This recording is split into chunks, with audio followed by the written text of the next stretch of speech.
Telugu star hero Allu అర్జున్ను పోలీసులు arrest చేయటం రెండు తెలుగు రాష్ట్రాల్లో సంచలనంగా మారింది. ఆయన నటించిన పుష్ప 2 సినిమా ప్రీమియర్ షో రోజున ఎటువంటి సమాచారం లేకుండా సంధ్యా థియేటర్ దగ్గరకు వెళ్లడంతో అక్కడ భారీ తొక్కిసలాట ఏర్పడింది.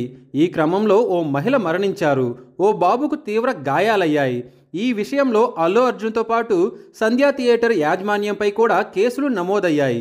ఈ ఘటనలో అల్లు అర్జున్పై ఎఫ్ఐఆర్ నమోదు కావడంతో చిక్కడపల్లి పోలీసులు ఆయన్ను హైదరాబాద్ నివాసంలో అదుపులో తీసుకున్నారు.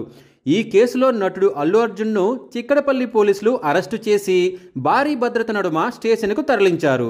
ఇక ఆయన బెయిల్ విషయంలో పెద్ద డ్రామానే నడిచింది. నాంపల్లి కోర్టు అల్లు అర్జున్కు 14 రోజుల రిమాండ్ విధించింది. దీంతో అల్లు అర్జున్ హైకోర్టు తలుపు తట్టారు. అల్లు అర్జున్ తరపున లాయర్ నిరంజన్ రెడ్డి రంగంలోకి దిగారు. అల్లు అర్జున్ తరపున లాయర్ నిరంజన్ రెడ్డి హైకోర్టులో పిటిషన్ దాఖలు చేశారు. Niranjan Reddy lunch motion petition దాఖలు చేశారు.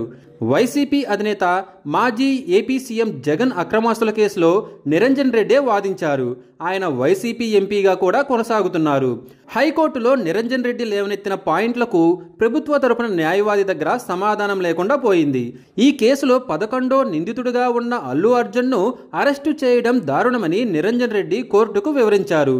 ఇదే సమయంలో బాలీవుడ్ హీరో షారుఖ్ ఖాన్ కేసును కూడా నిరంజన్ రెడ్డి ప్రస్తావించారు. షారుఖ్ ఖాన్ నటించిన రాయన్ సినిమా విడుదల సమయంలో కూడా ఓ అభిమాని మరణించారని, అయితే ఆ వ్యక్తి మరణానికి షారుఖ్ ఖాన్కు ఎటువంటి సంబంధం లేదని కోర్టు తెలిపింది. షారుఖ్ ఖాన్ ఉద్దేశపూర్వకంగా చేయలేదని గుర్తించిన గుజరాత్ కోర్టు ఆయనకు క్లీన్ చీటు ఇచ్చిందనే విషయాన్ని నిరంజన్ రెడ్డి కోర్టుకు తెలియజేశారు. పుష్ప 2 విడుదల సమయంలో కూడా సరిగ్గా ఇదే జరిగిందని నిరంజన్ రెడ్డి కోర్టుకు వివరించారు. దీంతో న్యాయమూర్తి సైతం అల్లు అర్జున్ను అరెస్టు చేయాల్సిన అవసరం ఏముందని ప్రశ్నించారు.